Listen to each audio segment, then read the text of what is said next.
अस्सलाम वालेकुम, मेरा नाम सर रमज़ान, मैं आपको उम्मीद मल्टीमीडिया चैनल की तरफ से खुशामदीद कहता हूँ। आज हम 9th क्लास की बायोलॉजी का डे नंबर 47 का लेक्चर डिस्कस कर रहे हैं और हमारा टॉपिक है स्टमक।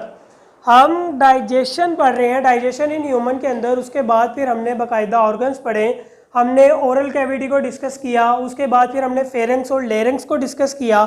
आज जो हमने चीज़ पढ़नी है डाइजेशन ऑफ फूड के अंदर वो है स्टमक। स्टमक बेसिकली एक जे शेप्ड ऑर्गन होता है इंसान की बॉडी के अंदर। अगर आप किसी भी एनिमल की बॉडी के अंदर करो तो ये बाकायदा इसकी जे शेप्ड ऑर्गन ही कहलाता है। उसके बाद इसकी जो लोकेशन होती है कहाँ पे होती है, ये होता है हमारे पास लेफ्ट ऑफ एब्डोमेन में, यानी कि हमारा जो पेट होता है उसको बेसिकली एब्डोमेन कहा जाता है। हमारे पास चेस्ट से थोड़ा सा नीचे लेफ्ट साइड पे इसकी लोकेशन होती है, लेफ्ट साइड पे ये पाया जाता है। उसके बाद अब यहाँ पे आप देखो तो बेसिकली दो मेन पोर्शन है इस स्टमक के। कौन कौन से? एक सबसे पहले ऊपर वाले पोर्शन को आप कार्डियक पोर्शन कहते हो। इसको कार्डियक पोर्शन क्यों कहते हैं?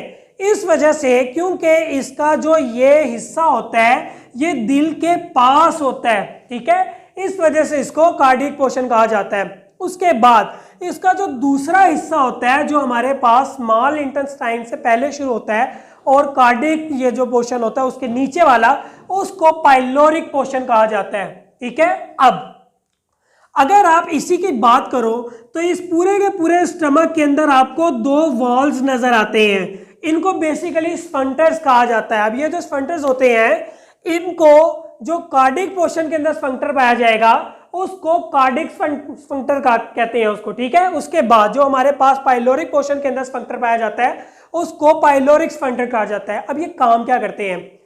आपकी खुराक इस एसोफेगस से जैसे आती है ये वॉल ओपन हो जाता है, यानी कि जो स्फंक्टर है ये ओपन हो जाएगा और आपकी खुराक स्टमक के अंदर एंटर होना शुरू हो जाएगी।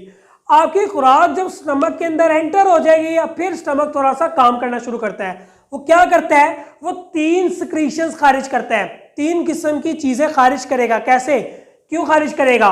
उसके अंदर गैस्ट्रिक ग्लैंड्स पाए जाते हैं स्टमक के अंदर जो गैस्ट्रिक जूस क्रिएट करते हैं। अब ये जो गैस्ट्रिक जूस है ये 3 चीजों पर मुश्तमिल होता है। कौन कौन सी? एक होता है हाइड्रोक्लोरिक एसिड यानी कि HCl। दूसरी चीज आती है पेप्सिनोजिन। पेप्सिनोजिन कोई काम नहीं करती स्टमक के अंदर। क्यों?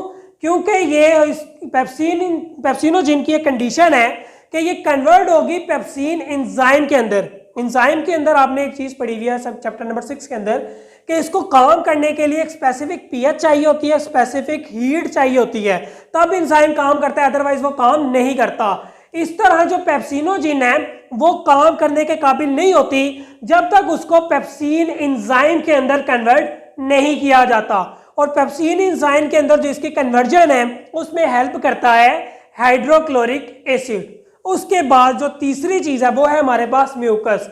म्यूकस का क्या काम होता है? आपकी खुराक को मजीद लुब्रिकेट कर देना, ये आपका काम होता है म्यूकस का। उसके बाद एक चीज और ऐड करता हूं, पेप्सिनोजिन पेप्सिन एंजाइम के अंदर कन्वर्ट होगा। पेप्सिन एंजाइम क्या काम करेगा? ये बेसिकली डाइजेशन करेगा आपके जिस्म के अंदर पाई जाने वाली, आपकी खुराक के अंदर पाई जाने वाली प्रोटीन्स की, ठीक है। उसके बाद अब ये जो पेप्सिन एंजाइम है ये काम क्या करेगा? ये काम करेगा आपके जिस्म के, आपकी खुराक के अंदर जो प्रोटीन है उसको डाइजेस्ट करेगा।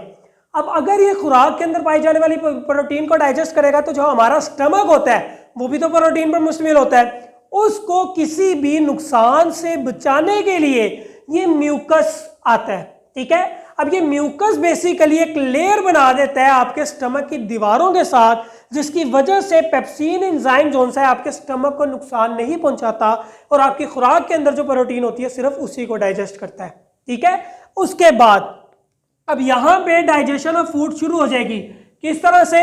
इन 3 चीजों की मदद से, हाइड्रोक्लोरिक एसिड, पेप्सिन एंजाइम और म्यूकस, इनकी वजह से जो खुराक का प्रोसेस है डाइजेशन का वो भी शुरू हो जाता है। अभी इस प्रोसेस को कहा जाता है चर्निंग।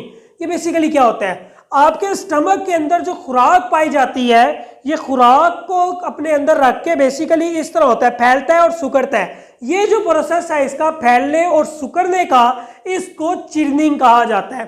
अब इस चिर्निंग के दौरान चूंकि म्यूकस भी बन रहा था, हाइड्रोक्लोरिक एसिड भी बन रहा था और आपकी खुराक के अंदर भी कुछ पानी होता है, तो मिलकर खुराक जो है आपकी एक शक्ल इख्तियार कर लेती है शोरबे की, यानी कि एक सूप की शक्ल इख्तियार कर लेती है, उसको कहा जाता है काइम। अब एक चीज और, जब आपको उल्टी आती है, अक्सर वॉमिटिंग आती है, तो आपकी जो खुराक बाहर आती है वो काइम होती है, बेसिकली वो एक टाइप है काइम की, ठीक है। तो ये हमारा आज का टॉपिक था स्टमक का।